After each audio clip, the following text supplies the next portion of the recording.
Բայց օրվա լրահոսի կարևոր նորություններն է ներկայացնում Հորիզոն լրատվականը 22 հոկտեմբերի չորեքշաբթի։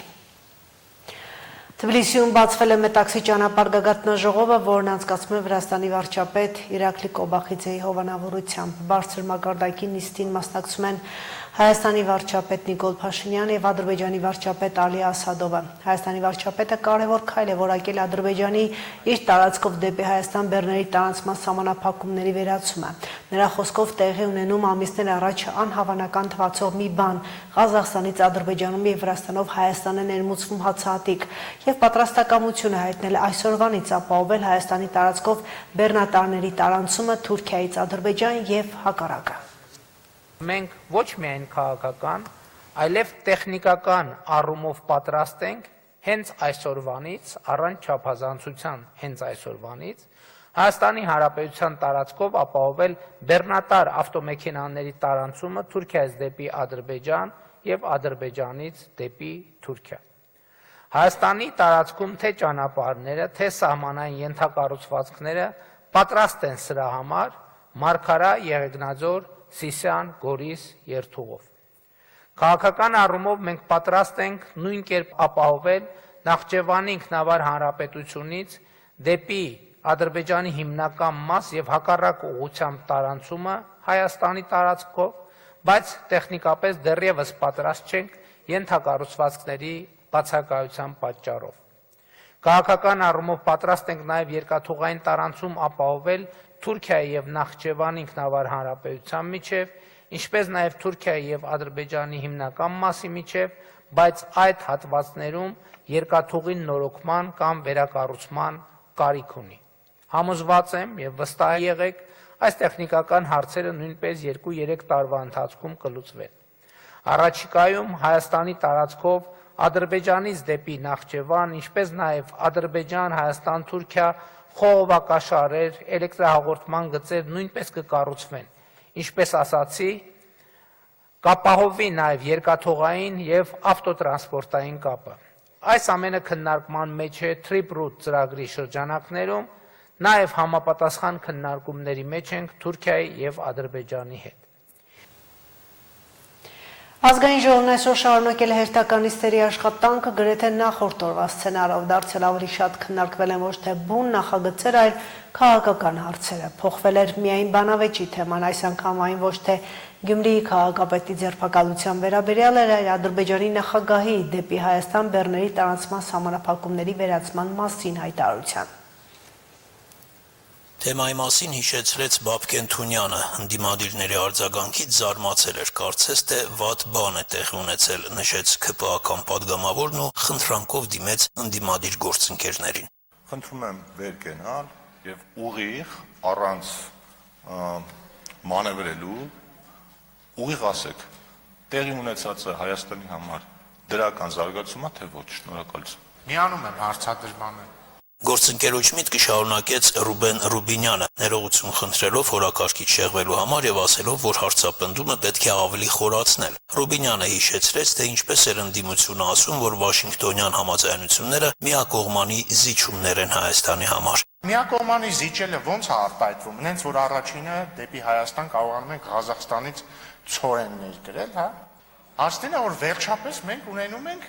աղբյուրների դիվերսիֆիկացիա։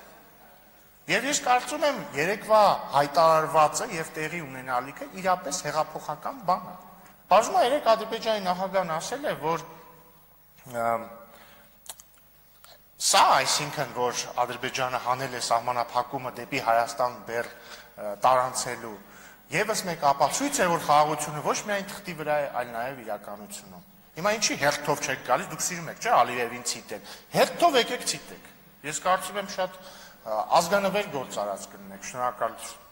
Հարմար պահին հաշտարարության մասին օրենքում փոփոխությունների նախագծի քննարկման ժամանակ ամբիոնին մոտեցավ Գեղամ Մանուկյանը։ Իլհամ Ալիևը Ղազախստանում Տոկաևի հետ հանդիպումից հետո ղազախների իսիրույն ասում է, գիտեք, ղազախական ցորենը Ադրբեջանի վրայով առաջին անգամ գալու է Հայաստան, որից հետո Պապոյան Գևորգը կրկնում է Իլհամ Ալիևին։ Լավ, ինչի պետք է Հայաստանից չիմանային։ Առաջի պահի տպավորություն էր, որ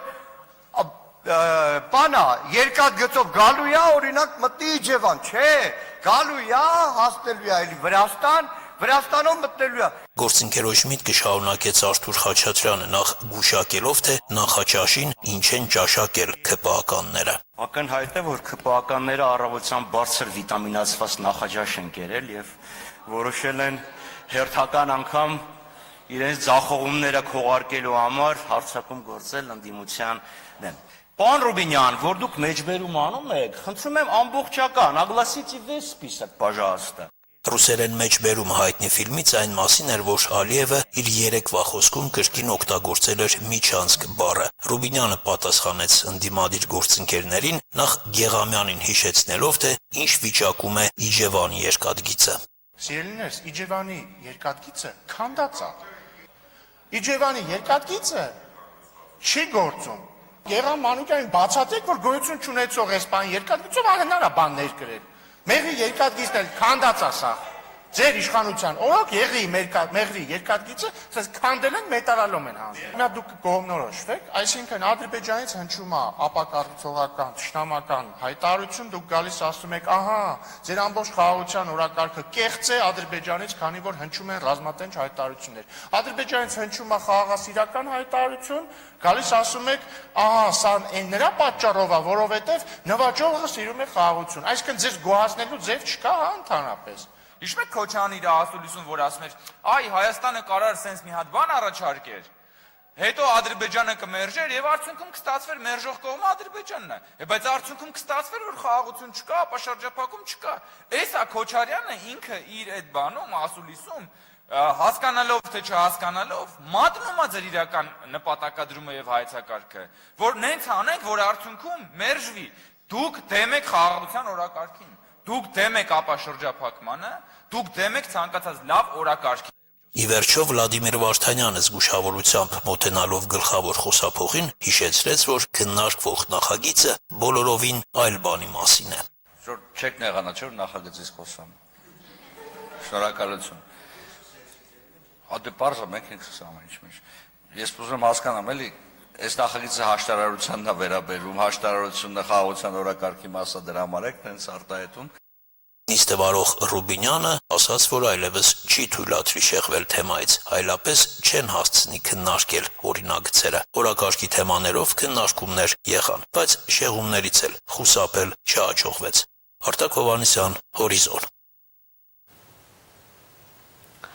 Եվրոպական միությունը եւ Ադրբեջանը նախատեսում են մոտ ապագայում շարունակել քննարկումները բարձր մակարդակի տրանսպորտային երկխոսության շրջանակներում։ Այս մասին նշել Ադրբեջանում Եվրամիության նորանշանակ դեսպան Մարիանա Կոյունջիչը։ Նա նաև ասել է, որ Եվրամիությունը ողջունում է Ադրբեջանի եւ Հայաստանի միջև խաղաղության համաձայնագրի նախաստորագրումը եւ հարաբերություններում դրական փոփոխությունները, որոնք նպաստում են տարածաշրջանում իրավիճակի կարգավորմանը։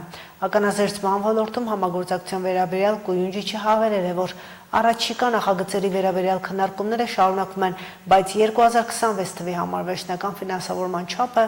դեռ որոշված չէ։ Ռուսաստանի արտաքին գործերի նախարարությունը հայտարարել է, որ Ուկրաինայից անվտանգության երաշխիքներ է ստացել ռուսական ուժերի վերահսկողության տակ գտնվող Զապորոժիեի ատոմային էլեկտրակայանի բնականոն էլեկտրամատակարարումը վերականգնելու համար։ Ըստ նախարարության բավական բարդ խորհրդակցություններ են անցկացվել, իսկ առանց այդ երաշխիքների հնարավոր չէ լինի վերականգնել վնասված էլեկտրալարերը։ Հիշեցնենք, որ Եվրոպայի ամենամեծ ատոմակայանը ռուսական ուժերի հսկողության տակ է անցել պատերազմի առաջին իսկ շաբաթներին, կայանը ներկայում էլեկտրաէներգիա չի արտադրում եւ ամբողջությամբ կախված է արտաքին սնուցումից։ Գազայում հրադադարի մասին Եգիպտոսում ձեռք բերված համաձայնությունից հետո Իսրայելում է Միացյալ Նահանգների փոխնախագահ Ջեյդի Վենսը։ Չնայած նախորդ օրերին հրադադարի խախտումներ գրանցվեցին, բայց Միացյալ Նահանգների փոխնախագահը ասել է, որ հրադադարը սպասվածից ավելի լավ է ընթանում, այն կարող է պահպանվել։ Միաժամանակ նա զգուշացրել է Համասին, որ եթե կազմակերպությունը չհամագործակցի, այն կոչնչացնի, հրաժարվելով նշել վերջնաժամկետ, թե երբ պաղեստինյան խմբավորումը պետք է զինաթափվի։ Միացյալ Նահանգների նախագահ Թրամփն այս ամսվա սկզբին հանդես է եկել որպես միջնորդ հրադադարի մասին համաձայնագրի կնքման, բայց նաև հայտարարել է, որ Միացյալ Նահանգների դաշնակիցները պատրաստ կլինեն գազամտնել ծանր ուժերով եւ հաշվի արդար տեսնել Համասի հետ, եթե խմբավորումն իրեն սխալ դրսևորի։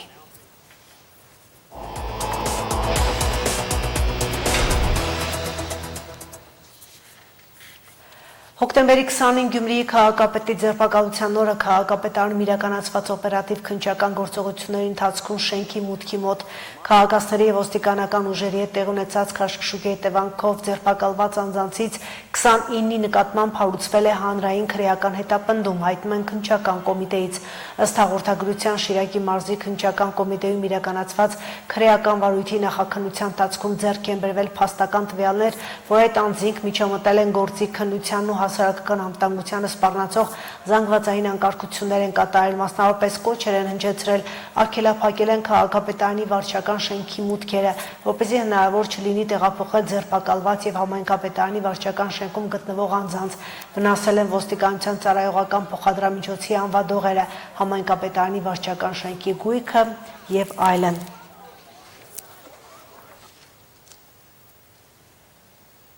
Հիշեցնենք, որ երեկ կալանավորվել է Գյումրի համայնքի գլխավոր ճարտարապետ Հենրի Գասպարյանը եւ եւս մեկ անձ, որի ինքնության մասին տվյալներ չեն հայտնվում։ Կալանավորումն իրականացվել է Գյումրի համայնքի մի խումբ պաշտոնատար անձանց կողմից կաշառք ստանալու, վերջիններիս կաշառք տալու, ինչպես նաեւ նույն պաշտոնատար անձանց կողմից խմբի կազմում նախնական համաձայնությամբ իրենց լիազորությունները չարաշահելու առերևույթ հանցագործությունների դեպքերի առթիվ նախաձեռնված քրեական վարույթի շրջանակներում, հայտնում են հակակոռուպցիոն կոմիտեից։ Հիշեցնենք, Գյումրիի քաղաքապետ Վարդան Ղուկասյանը կալանավորվել է 2 ամսով։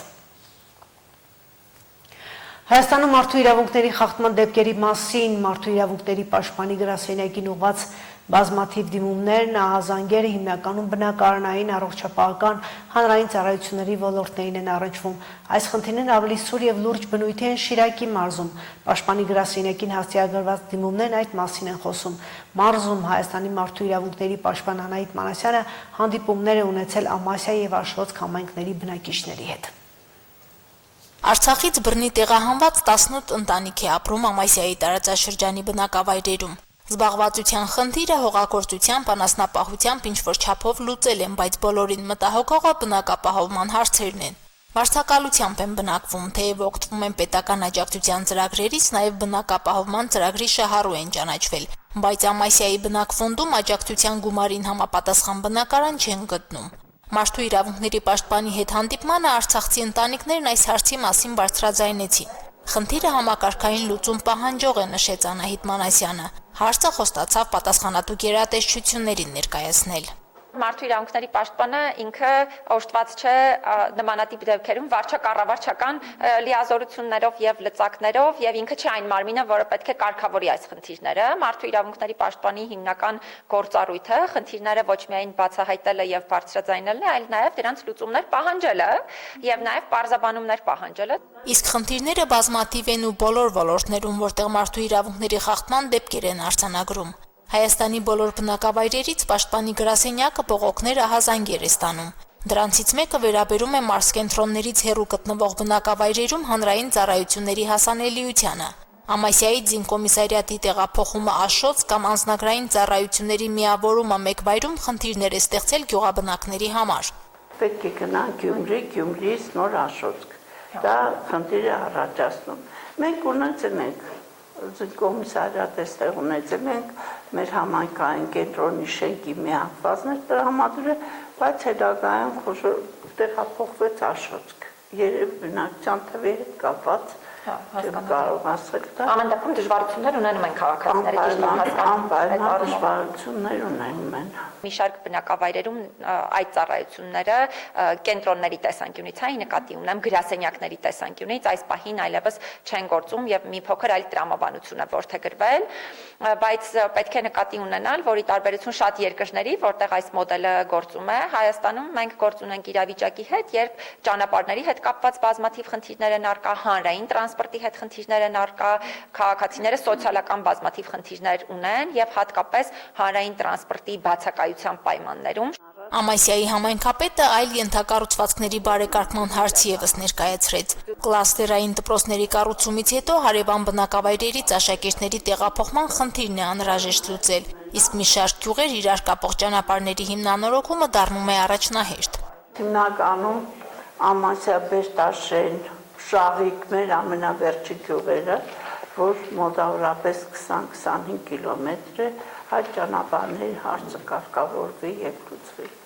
Գյուղական բնակավայրերից հասնող դիմումների բովանդակությունը շատ քիչ է տարբերվում քաղաքայիններից, որոնք հիմնականում առնչվում են բնակարանային սոցիալական հարցերին։ Շիրակի մարզից մարդու իրավունքների պաշտպանի գրասենյակ ստացված դիմումների քանակը նախորդ տարվա համեմատ ավելացել է։ Երկրաշարժի ստուժածների մասին է խոսքը եւ այդ խնդիրները դեռևս ցավոք սրտի ամբողջությամբ չեն լուծվել։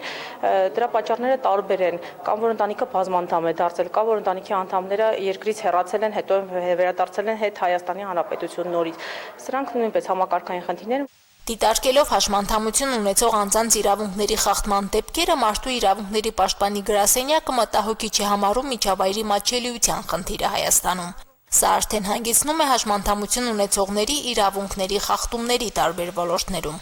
Պիտի հատուկ շեշտադրեմ մատչելիության հետ կապված հարցը, որը ամբողջ հանրապետությունում է առկա եւ բնականաբար նույնը վերաբերում է Շիրակի մարզին եւ նույնը վերաբերում է հենց Գյումրիին, որովհետեւ միջավայրն ընդհանուր առմամբ մարդկանց համար մատչելի չէ։ Բնականաբար միջավայրի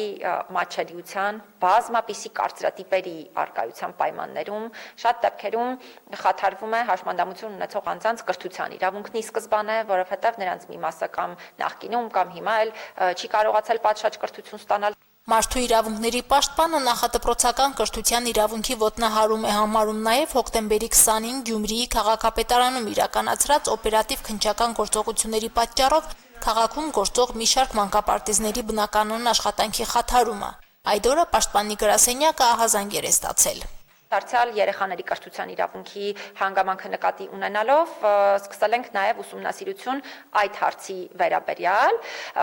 եւ բնականաբար այս փուլում նաև շարունակում ենք ընթացիկ process-ը հասկանալու համար թե մարդու իրավունքների տեսանկյունից ինչ հարցեր կարող են լինել։ Անահիտ Մանասյանը այցելել է նաև ներքին գործերի նախարարության ոստիկանության Մուշի բաժնի ձերբակալվածների պահման վայր հոկտեմբերի 20-ին Գյումրիում ձերբակալված անձանց տեսակցելու նպատակով։ Ուսումնասիրվել են նրանց բերման ենթարկելու հիմքերը եւ իրավունքների ապահովման վիճակը։ Հիմնականում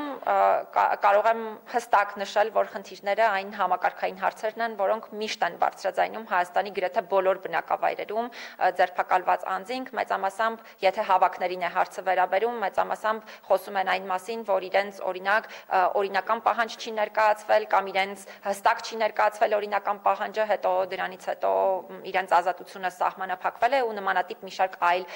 հարցեր։ Աշխատանքային այցի ավարտին մարդու իրավունքների պաշտպանը հանդիպում է ունեցել Շիրակի մարզպետի հետ։ Քննարկել են մարզում մարդու իրավունքների պաշտպանությանն առնչվող խնդիրները։ Մարինե Տերբինյան, Արարատ Ծատուրյան, Հորիզոն։ Այժմի համար այս բան, գազքանը ծանոթացեք նաև նորություններին ժամը 20-ին։